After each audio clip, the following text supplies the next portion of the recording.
Olá a todos, obrigado por sua presença aqui no meu canal. Eu sou Enilton Filho e dando continuidade hoje em nossos assuntos sobre a Trindade, eu tenho uma honra de apresentar para vocês, todos os meus inscritos aqui do canal, o pastor Rui Carvalho.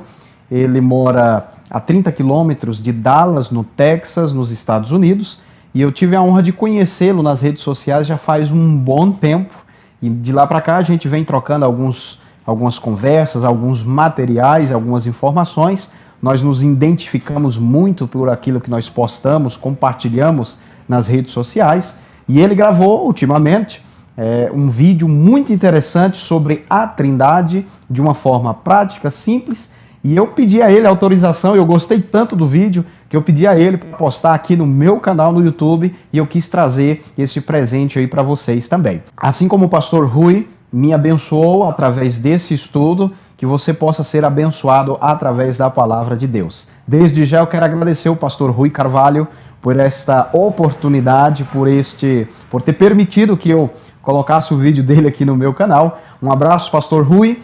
Espero conhecê-lo pessoalmente em breve, se não aqui, quem sabe na eternidade. Desde já eu peço a você que compartilhe esse vídeo, pegue sua Bíblia e sua canetinha aí, um papel, e estude a palavra de Deus agora com o pastor Rui Carvalho. Um forte abraço e até o nosso próximo encontro.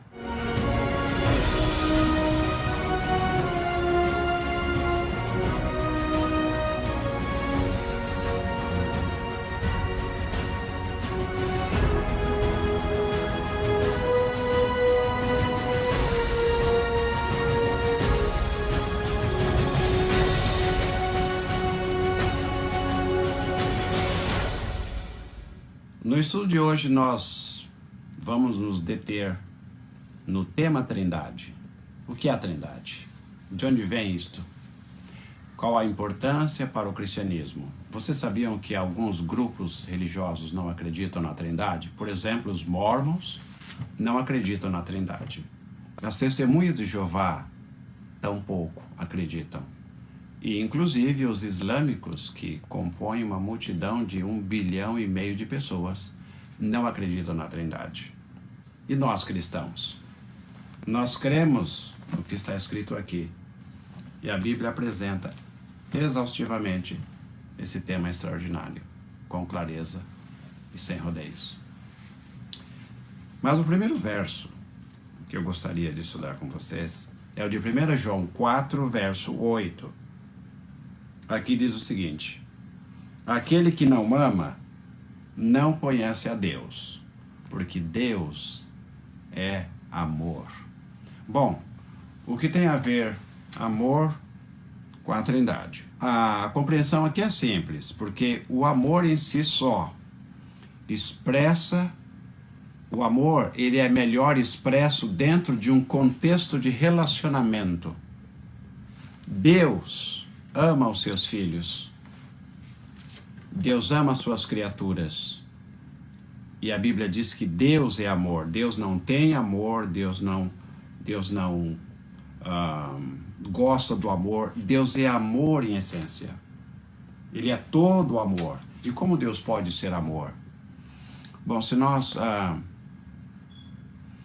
podemos entender melhor sobre este tema incrível que é o amor de Deus, se nós entendermos um pouco sobre as origens. Deus, desde o princípio, amou. Será que Deus poderia amar se ele fosse uma pessoa singular? Uma pessoa sozinha pode amar o quê? Ele não consegue amar se ele não tiver alguém para partilhar esse amor. O amor, então, como disse há pouco, depende de relacionamento entre 2 ou 3 ou mais pessoas, ou uma comunidade. Se Deus criou todas as coisas, houve um tempo que as coisas não haviam sido criadas, então ele era sozinho. Então, se Deus era singular e algum tempo na eternidade passada, nós vamos concluir que houve um tempo em que ele não era amor. No entanto, a Bíblia dá a entender que ele sempre foi amor. Portanto, ele sempre existiu. E se para ter amor, se para ser amor, ser essência, era necessário que houvesse duas pessoas ou três ou mais, uma comunidade, então fica já aqui quase que um princípio de que Jesus Cristo sempre existiu. Eu gostaria de mostrar a vocês o que diz um erudito especialista em grego do Antigo Testamento, Dr. Bruce Metzger. Ele fala que os unitarianos é um grupo que diz que a Trindade não existe. Mas eles professam que Deus é amor. Ora, para eles, o Dr. Bruce é quem diz isso, né? Para que Deus seja amor, não faz sentido se ele for um só, tem que existir pelo menos duas pessoas. E se Deus é amor em essência, então isso prova que ele é uma pluralidade ao invés de singularidade. E o Dr. Bruce continua informando-nos que perfeito amor só existe entre dois seres iguais. Veja bem, o homem, mesmo que Deus criou o homem, Deus ama o ser humano, nós sabemos disso. Se Deus amasse a partir da criação dos seres que ele criou, ele não seria amor na verdadeira essência do termo. O amor só existe na sua dimensão mais ampla, quando ele existe entre seres iguais. Então deveria existir alguém igual a Deus e coeterno como Deus. Então tudo isso ajuda-nos nesse mergulho, nesse tema, para entendermos realmente sobre a Trindade e sobre o amor de Deus. As duas coisas estamos estudando paralelamente para entendermos melhor o que tudo isso significa. Então, se Deus amasse a partir da criação dos animais ou a partir do homem, era um amor totalmente ineficiente, incompatível com a sua essência eterna. Bom, o outro erudito, Otto Christensen, também apresenta seus argumentos. Para que o amor de Deus demonstrasse uma dimensão ainda mais ampla, seria necessário dois ou mais seres. Duas pessoas formam um casal, couple em inglês. Três pessoas expressam a ideia de uma comunidade. Por isso quem casa sempre quer um filho, porque se for só dois, pode haver egoísmo na troca de amor. Mas se houver três, esse amor se expande e, além da expansão, ele se fortalece. Talvez esteja aí a ideia da Trindade. Três seres que se entendem entre si e colaboraram de forma incrível para a criação da Terra, do homem e do universo.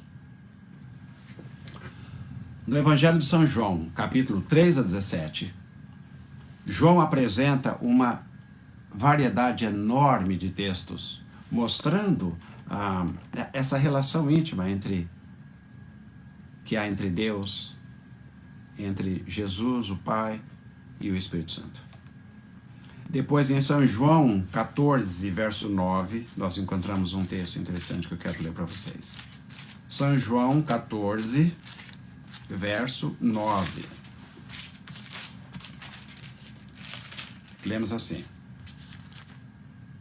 E Jesus disse: Filipe, há tanto tempo estou convosco e não me tendes conhecido?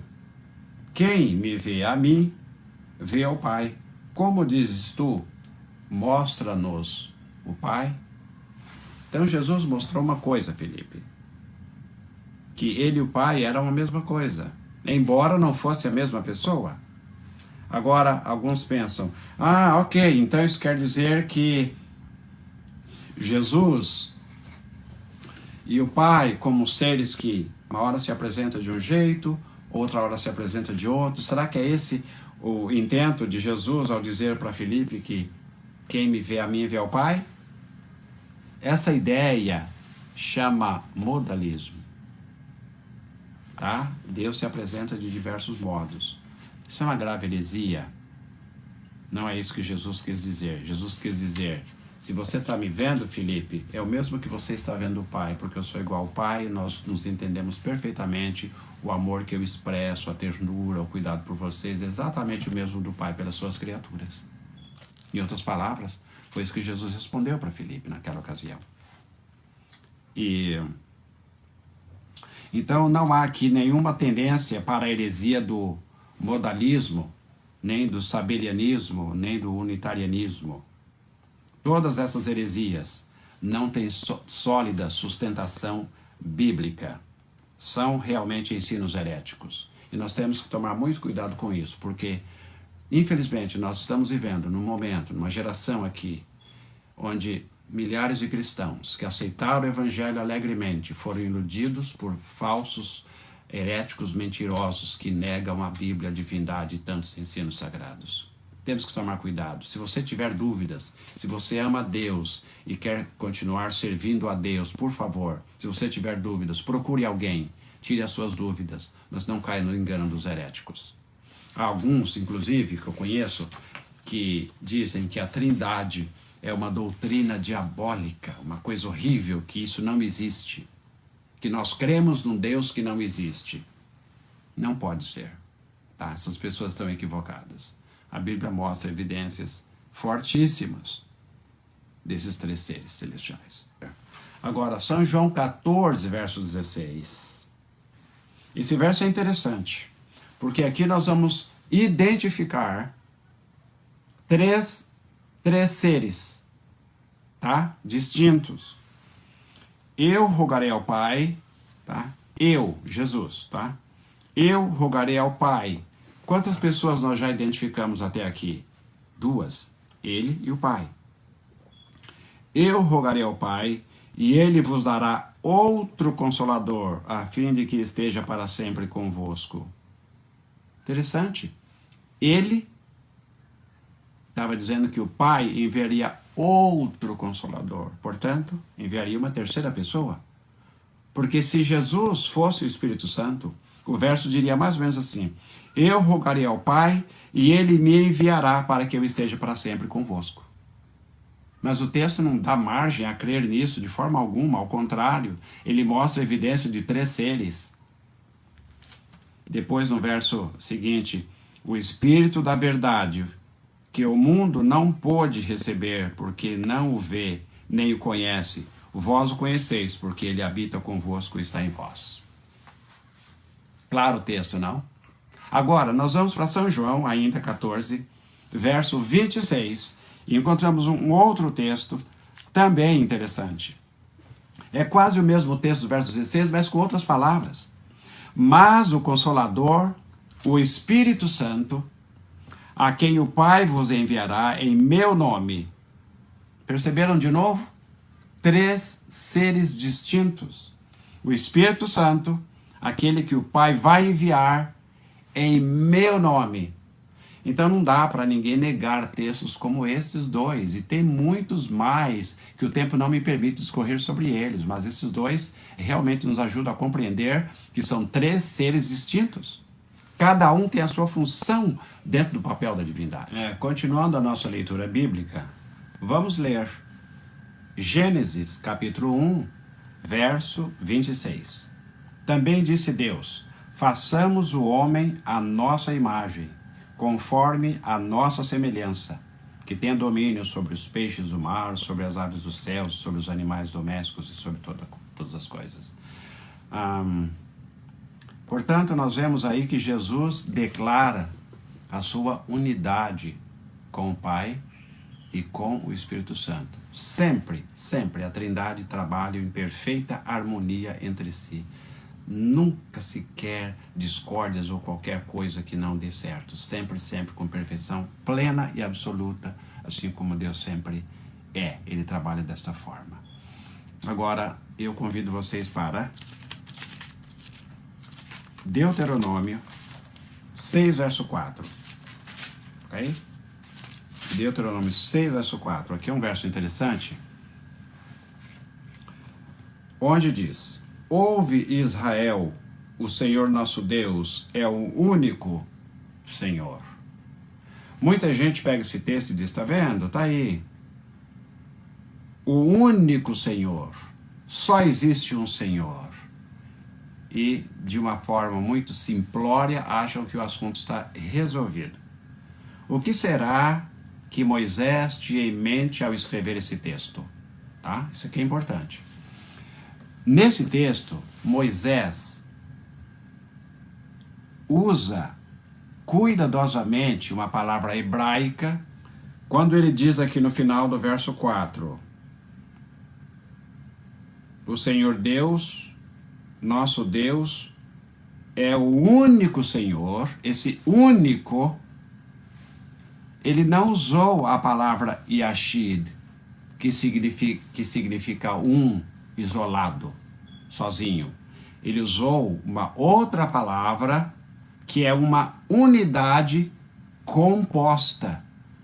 Então ele usa a palavra Ehad, que significa um entre outros. Portanto, a ideia de que Jesus é o único Senhor e simplesmente encerrar por aí não define a questão. Mas Moisés, na sua sabedoria, por inspiração divina, ele usou a palavra certa para transmitir o raciocínio correto, para que houvesse compreensão quem era o Senhor e como a divindade trabalha. Ok? Então, Yashid, único. Ehad, um composto. Então Jesus, esse Senhor, era composto com o Pai e com o Espírito Santo. Agora, um outro texto paralelo a esse, nós encontramos em Gênesis 2:24. Vamos lá? Gênesis 2:24, encontramos um texto muito conhecido que se refere ao casamento. Tá? 24. Por isso, deixa o homem pai e mãe e se une à sua mulher, tornando-se os dois uma só carne. Qual é a semelhança nesse verso? Contexto de Deuteronômio 6, verso 4. De novo a palavrinha mágica, Ehad, que é uma unidade composta. Então o homem deixaria o seu pai, a sua família, etc., e se uniria à sua mulher, e os dois seriam uma só carne, ou seja, uma unidade composta. Então é incrível como as coisas são realmente compreensíveis quando nós usamos as ferramentas certas, no tempo certo, com o objetivo certo. Então, a doutrina dos Sabellians e outras mais heréticas que surgiram lá no princípio, no primeiro, segundo, terceiro século da era cristã, não interfere na nossa compreensão da doutrina da Trindade. E por falar em igreja primitiva, veja bem, amigos, João, na minha opinião, João foi o teólogo mais profundo, que mais entendeu da divindade. Foi João. Talvez pela sua afinidade com Jesus, ele teve talvez uma visão mais ampla que os demais discípulos de Jesus. Então João foi que trouxe toda esta gama de conhecimento sobre a divindade. Isso é maravilhoso para nós. Agora, o interessante que eu gostaria de dizer para vocês, João, o revelador, teve um discípulo chamado Policarpo. Esse Policarpo nasceu no ano 70 da nossa era, portanto, nos dias da destruição de Jerusalém, e morreu no ano 155. Policarpo foi discípulo de João.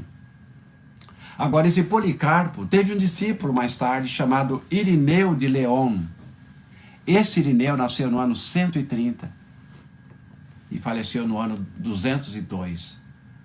Então, se João passou para Policarpo essas preciosidades que nós estamos lendo no seu evangelho, Policarpo absorveu coisas incríveis que nós não tivemos o privilégio de conhecer. Então Policarpo certamente passou isto para o seu discípulo Irineu.